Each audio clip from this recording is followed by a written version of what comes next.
नमस्कार दोस्तों, कैसे हैं आप सब? स्वागत है आप सभी का हमारे आज के इस नए वीडियो में। तो चलिए देखते हैं आज का ये वीडियो।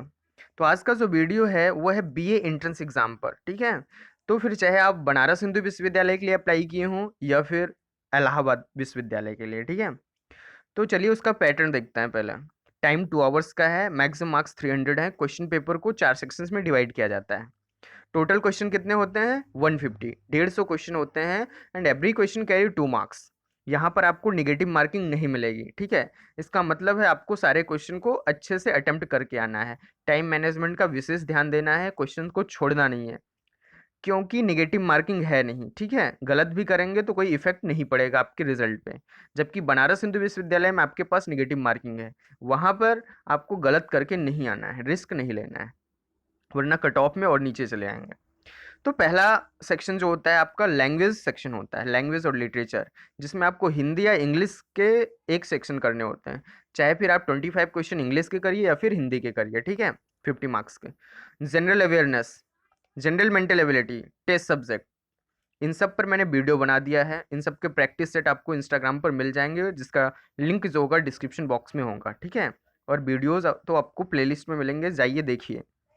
सबको अच्छे से कर लीजिए, ठीक है? बहुत ही इंपॉर्टेंट वीडियोज़ हैं आपके पास। तो टेस्ट सब्जेक्ट में 3 टेस्ट सब्जेक्ट होते हैं आपको करने।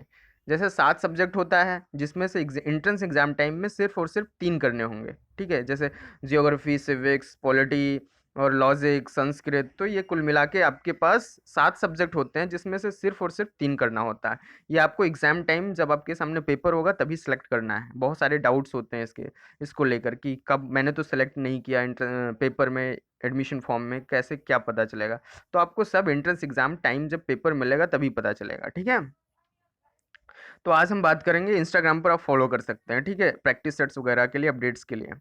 तो यहाँ पर हिस्ट्री, हिस्ट्री की बात करेंगे। हिस्ट्री में भी एंशियंट इंडियन हिस्ट्री, जिसमें सिविलाइजेशन हो गया, वैदिक वैदिक पीरियड हो गया, लेटर वैदिक पीरियड हो गया, इनसे जो मिला के हैं 5-6 क्वेश्चन आते हैं, ठीक है? वैदिक पीरियड के कम से कम 5 क्वेश्चन होंगे और सिविलाइजेशन से के 5 क्वेश्चन होंगे। तो एंशियंट हिस्ट्री से कम 10 क्वेश्चन आते हैं। आपके मॉडर्न के 10 हो गए और इसके मॉडर्न के थोड़ा क्या है, कम आते हैं। मिडिवल के ज़्यादा आते हैं। तो मॉडर्न के 5 ही आएंगे, मिडिवल के 10 आएंगे और यहाँ 10 आएंगे एंशियंट के, ठीक है? ऐसा कोई फिक्स नहीं है, 1-2 क्वेश्चन इधर उधर हो जाता है। तो चलिए पहला क्वेश्चन देखते हैं हम। Which of the following Vedas deals with magic spells and which crafts? निम्नलिखित में से कौन सा वेद जादू मंत्र और जादू टोना से संबंधित है, ठीक है? तो आपके 4 वेद होते हैं, ऋग्वेद, सामवेद, यजुर्वेद, अथर्ववेद। तो अथर्ववेद जो है वो जादू टोने, ठीक है, मैजिक स्पेल से रिलेट करता है। अब वेद की बात करते हैं तो वेद को जानना बहुत ही ज़्यादा ज़रूरी है आपको। ये रिलीजियस टेक्स्ट होता है, पहली बात। दूसरी बात, इसकी जो लैंग्वेज है और मीन्स जो पहली फर्स्ट लैंग्वेज है, अब तो बहुत सारे ट्रांसलेशन अवेलेबल हैं आपके पास, लेकिन जो एक्चुअल जो लैंग्वेज है वेद रिटन की, तो वह है संस्कृत, ठीक है? और 4 वेद हैं, इनके उपवेद भी हैं, ठीक है? तो उपवेद जैसे हो गए, ऋग्वेद का उपवेद आयुर्वेद होता है, यजुर्वेद का धनुर्वेद होता है, सामवेद का गंधर्ववेद होता है, अथर्ववेद का स्थापत्य वेद होता है। ऐसे क्वेश्चन आ जाते हैं कि सामवेद का आप उपवेद बताइए, ठीक है? 4 ऑप्शन आ जाएंगे, तो उपवेद कौन सा है करेक्ट आपको करना होगा, ठीक है? ऐसे क्वेश्चन आए हुए हैं एंट्रेंस एग्जाम में। और इनके विभाग भी होते हैं। उपवेद के साथ साथ वेदों के विभाग भी होते हैं, वो 4 होते हैं। जैसे मोक्ष हो गया, मोक्ष शास्त्र, धर्म शास्त्र, काम शास्त्र, और भी एक शास्त्र है मुझे याद नहीं आ रहा अथर्ववेद का। तो ये सब चीज़ें हैं, ठीक है? और उसके बाद ऋग्वेद जो है, उसके उसमें ऋग्वेद की जब बात करेंगे, स्पेशली ऋग्वेद की, सबसे पुराना वेद है ये, ओल्डेस्ट वेद। ये तो घिसे पिटे क्वेश्चन हो गए, अब नहीं आते हैं, पहले आते थे। तो ऋग्वेद ये घिसा पिटा हो गया ना, तो अब इससे क्वेश्चन कैसे पुटअप होते हैं? इनके मंडल्स के बारे में क्वेश्चन पुटअप हो जाएंगे। तो ऋग्वेद में चैप्टर्स कितने होते हैं? 10 होते हैं, ठीक है? और क्वेश्चन ऐसे आते हैं, चैप्टर 10 में क्या लिखा हुआ है, चैप्टर 10 किससे रिलेट करता है, ऐसे क्वेश्चन आते हैं, ना कि कितने चैप्टर्स हैं, कितने मंडल्स हैं। तो ये इसको घिसा पिटा कहते हैं। लेकिन चैप्टर 10 में चैप्टर 10 किससे रिलेट करता है, ये हो जाएगा इंपॉर्टेंट और ट्रेंडिंग क्वेश्चन, ठीक है? तो सूक्त, मंडल्स, चैप्टर, चैप्टर में क्या होता है? सूक्त होता है। सूक्त कितने हैं टोटल? सूक्त कितने हैं ऋग्वेद में? तो 1028 सूक्त हैं। और सूक्त के अंदर होता है मंत्र। मंत्र कितने हैं? 11,000। टोटल 1028 सूक्त में 11,000 मंत्र हैं आपकी। ऋग्वेद की 5 शाखाएं होती हैं। शाखाएं नहीं पूछता इतना डिटेल, तब तो आप एसएससी में चले जाएंगे, सिविल सर्विसेज में। तो दूसरा क्वेश्चन देखते हैं। तो मैंने ऋग्वेद आया तो उसके बारे में थोड़ा इन्फॉर्मेशन आपको दे दी है। बाकी आप लोग कहेंगे तो पूरे वेद पर वीडियो भी बना सकता हूँ। क्वेश्चन नंबर 2 देखते हैं। The latter Vedic is the latter Vedic age means the age of the compilation too. बाद के वैदिक युग का अर्थ है संकलन की आयु। मतलब ये है जो वैदिक एज है, जो वैदिक टाइम पीरियड है, उसको दो पार्ट में डिवाइड किया गया है। Vedic age is divided into two sections, that is first one later Vedic, second one early Vedic. ठीक है, तो इसका टाइम पीरियड आपको याद होना चाहिए। वैदिक एज की, पूरे वैदिक एज की बात करें तो जो 1500 बीसी से 600 बीसी, ठीक है, ये है आपके वैदिक एज। इसमें लेटर को डिवाइड कर दिया गया है, अर्ली को डिवाइड कर दिया। लेटर वैदिक एज में जो होगा वो होगा 1000 से 600 बीसी, और जो अर्ली वैदिक एज होगा वो होगा 1500 से 1000 बीसी। ठीक है, ये आपको दिमाग में रहना चाहिए। क्वेश्चन आते हैं। वाद के वैदिक युग का अर्थ है संकलन किया हुआ। तो इस टाइम पीरियड में क्या हुआ है? कलेक्शंस हुए हैं, ठीक है, संकलन हुआ है। संहिता हो गया, ब्राह्मणास हो गया, अरंक्यास हो गया, इन सब चीज़ों का जो रिलीजियस टेक्स्ट हैं, वैदिक टेक्स्ट हैं, इनका कंपाइलेशन हुआ है। तो ऑल ऑफ द अबव, ठीक है, सबका हुआ है। क्वेश्चन नंबर 3 देखते हैं। 3 में क्या है? The Vedic religion along with its later Vedic development is actually known as. वैदिक धर्म के साथ साथ उसके बाद के वैदिक विकास को वास्तव में कहा जाता है, वो ब्राह्मणिज्म कहा जाता है। ब्राह्मणिज्म, ब्राह्मणवाद जिसको बोलते हैं, ठीक है, इस पर बहुत ज़्यादा विवाद हुआ है, बहुत ज़्यादा इसके अगेंस्ट में बातें कही गई हैं, तो उसको ब्राह्मणवाद बोलते हैं। ठीक है, बहुत सारी चीज़ें होने लगी थी। तो the Vedic Aryans first settled in the region of. वैदिक आर्य सबसे पहले किस क्षेत्र में आए थे, बसे थे? तो ये है सप्त सिंधु रीजन। ठीक है, करेक्ट ऑप्शन आपका सी है। अब जब सप्त सिंधु का मतलब क्या होता है? The region of 7 rivers. 7 river, 7 नदियों का जो रीजन है, क्षेत्र है, उसी को सप्त सिंधु बोलते हैं। तो क्वेश्चन ऐसे आता है कि सप्त सिंधु के सप्त सिंधु आ गया, सप्त सिंधु के नीचे आ जाएगा 4 रिवर्स। 4 ऑप्शन ही होते हैं, तो 4 रिवर में 4 रिवर आ गई, एक रिवर दूसरी हो जाएगी जो सप्त सिंधु की नहीं होगी। तो ऐसे क्वेश्चन आ जाते हैं। तो सप्त सिंधु की 7 नदियां होती हैं, उनको आपको पता होना चाहिए। जैसे गंगा माँ हो गई, यमुना माँ, सिंधु, कावेरी, गोदावरी, सरस्वती और नर्मदा। ठीक है, ये 7 नदियां हैं जो होती हैं, इनको दिमाग में बैठा लीजिए। मैं एक बार और बोलता हूँ।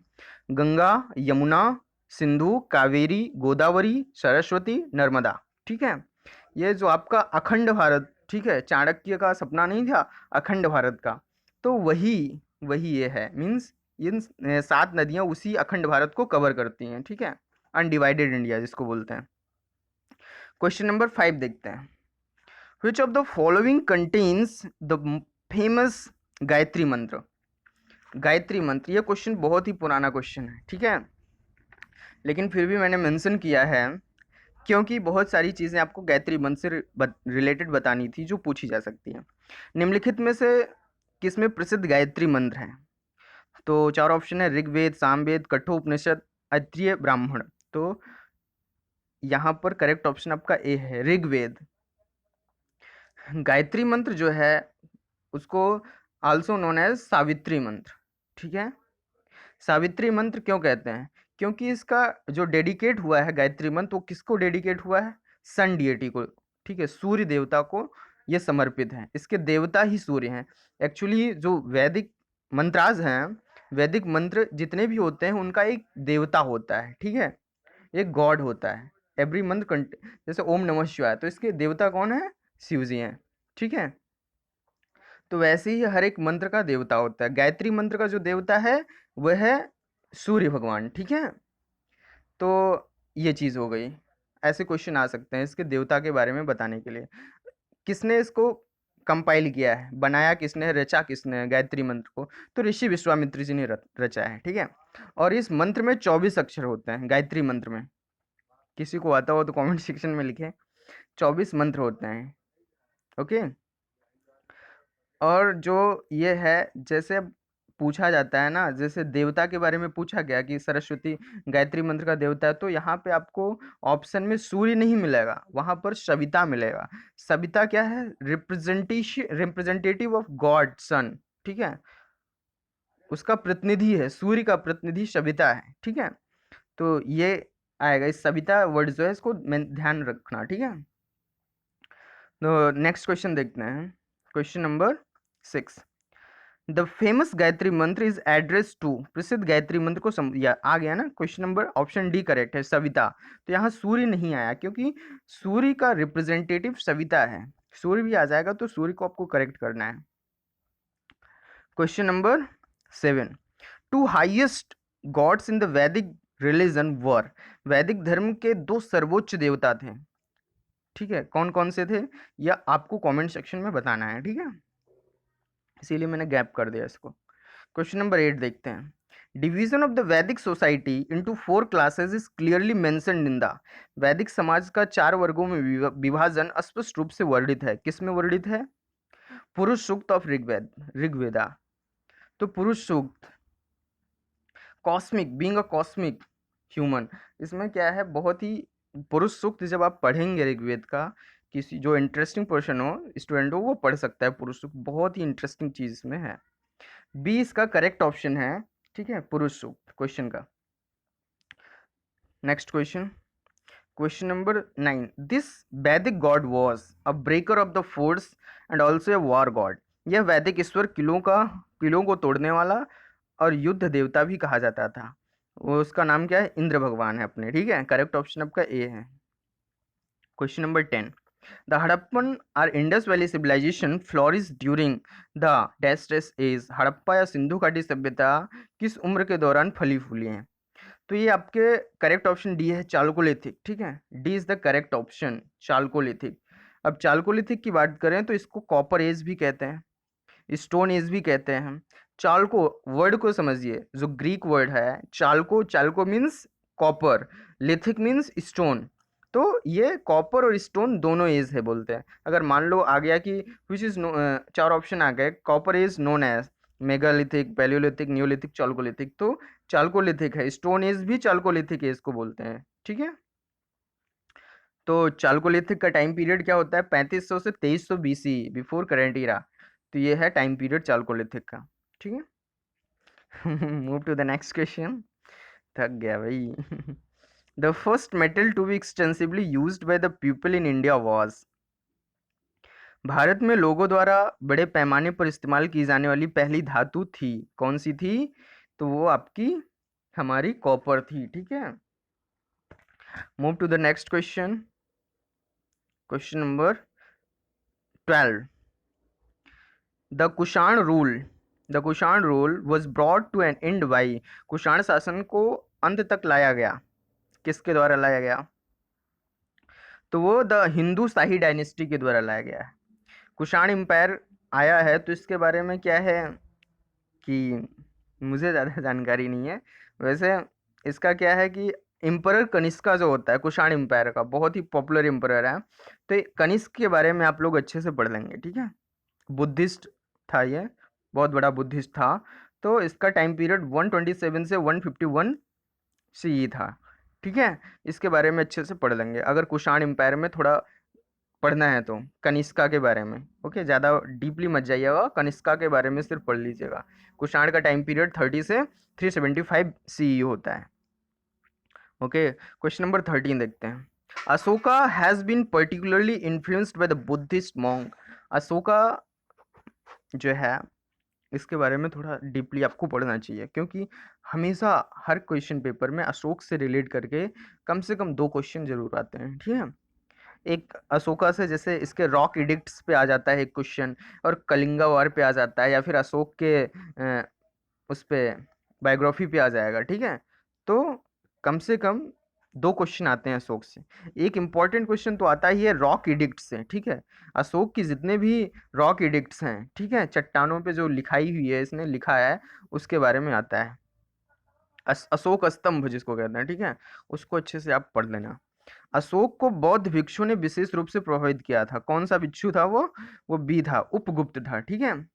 अशोक के बारे में थोड़ा बताता हूँ मैं। ये जो है अशोका जो है मौर्यन एम्पायर जो था उसका तीसरा किंग था, ठीक है, third king of Mauryan empire. और इसका क्या कहते हैं जन्म हुआ था 304 बीसी, इसका नहीं, सॉरी सॉरी सॉरी, अशोक का जन्म जो हुआ था वो 304 बीसी में हुआ था, ठीक है, 304 बीसी में। कहाँ हुआ था? पाटलिपुत्र में हुआ था। वर्तमान में यह किसे कहाँ है? प्रेजेंट टाइम में ये पटना शहर है बिहार का, ठीक है। कोई है क्या पटना से? इन कमेंट सेक्शन आप बोलिए अशोक के बारे में कुछ। तो इसको सॉरी, अशोक जो है राजा कब बना था? 268 बीसी में, ठीक है, 268 से 232 ये इसका शासन काल था, टाइम पीरियड था कोरोनेशन का, ठीक है। और बुद्धिस्ट था, बहुत ही ज़्यादा थियरीज हैं इस पे कि ये बुद्धिस्ट था या हिंदुज़म था। वैसे Buddhist is also known as Hinduism, Hinduism की एक ब्रांच है बुद्धिस्ट, जैनिज्म, ये सब चीज़ें। मदर इसकी धर्मा थी। अशोका जो जी उस पे नाटक आता था कलर्स पे, तो उसमें तो उसके अकॉर्डिंग धर्मा ही थी। सुभद्रांगी, ठीक है, साउथ इंडिया में इसको सुभद्रांगी भी बोलते हैं अशोक की माँ को। और इसने किसकी जगह ली थी? अपने पिता की जगह ली थी, बिंदुसार की। सक्सेसर दशरथ था, ठीक है। स्पाउस बहुत सारी रानियां तो नहीं थी, 4-5 रानियां थी। तो जिसमें आपको ज़्यादा फोकस करना है वो है कौरकी, ठीक है, जो कलर्स में दिखाया भी गया है। और और एक है देवी पर फोकस करना है, ठीक है, और पद्मावती पर भी फोकस कर लेना है। बाकी दो हैं उनको भूल जाइए। बच्चे 6 थे, 6 में महेंद्र और संघमित्रा जो इम्पोर्टेंट है, महेंद्र और संघमित्रा पे थोड़ा सा देख लेना आप लोग। कुणाल, जलौक जलौक जलौक कैसे कुछ करके था, जलौका और चारुमित्रा। तो इन सब पर फोकस नहीं करना है, सिर्फ महेंद्र और संघमित्रा पे करना है, ओके। रॉक्स राइटिंग, अशोक की जो अशोक स्तंभ है उसको जरूर से जरूर पढ़ लेना। कलिंग वार के बारे में थोड़ा सा देख लेना, अगर आप लोग कहेंगे तो स्पेशली अशोक पर मैं एक वीडियो बना दूंगा, क्योंकि 2-3 क्वेश्चन आते हैं 5-6 नंबर के। तो ठीक है, चलते हैं नेक्स्ट नेक्स्ट क्वेश्चन पे। During Kanishka reign the centre of political activity shifted from Magadha to, Kanishka के शासनकाल के दौरान राजनीतिक गतिविधि का केंद्र मगध से स्थानांतरित कर दिया गया था। कहाँ पर स्थानांतरित किया गया था? तो पुरुषपुर में किया गया था, पेशावर, ठीक है। करेक्ट ऑप्शन आपका डी है, ओके। क्वेश्चन नंबर 15 देखते हैं। Which of the following Sanskrit language, निम्नलिखित में से कौन सी संस्कृत भाषा है? कुषाण, मौर्यास, गुप्त, यहाँ गुप्ता नहीं है, ठीक है, जो आजकल हैं वो गुप्ता नहीं है, ये गुप्त है, ठीक है। गुप्ता गुप्ता क्या है? वो हिंदी भाषा आ गई, तो इसको गुप्त बोलेंगे, यही संस्कृत है। करेक्ट ऑप्शन आपका सी है। Question number 16, who had got the Konark sun temple constructed, Konark सूर्य मंदिर का निर्माण किसने करवाया था? कनिष्का ने, अशोका ने, नरसिम्हा देव सेकंड ने? इस पे यार बहुत सारी प्रॉब्लम है, लेकिन नरसिम्हा देव सेकंड इसमें दिया गया है, लेकिन शायद वो फर्स्ट है। इस पर आप लोग क्लियर कर लीजिए, नरसिम्हा देव फर्स्ट है, ठीक है। क्वेश्चन नंबर 17 देखते हैं। Which one of the following sculptures invariably use green schist as the medium, निम्नलिखित में से कौन सी मूर्तियां हमेशा के लिए हरे रंग के सिस्ट का इस्तेमाल करती थी? तो C is the correct option, Bharhut sculptures, ठीक है। ये सुंग पीरियड के टाइम पर, सुंग पीरियड से रिलेट करता है Bharhut sculptures. Question number 18, who among the following is known for his work on medicine during the गुप्त पीरियड, निम्नलिखित में से कौन गुप्त काल के दौरान चिकित्सा पर अपने काम के लिए जाना जाता है? तो आचार्य सुश्रुत थे, ठीक है। करेक्ट ऑप्शन आपका डी है। क्वेश्चन नंबर 19 देखते हैं। इन द कॉन्टेक्स्ट, वीडियो लंबा हो गया, sorry. In the context of ancient Indian history, Indian society, which one of the following terms does not belong to the category of the other three, प्राचीन भारतीय समाज के संदर्भ में इसको आपको बताना है कमेंट सेक्शन में, ठीक है। कुल, वंश, कोश, गोत्र, बहुत ही आसान है। Question number 20, who wrote Mricchakatika clay art, Mricchakatika clay art किसने लिखी थी?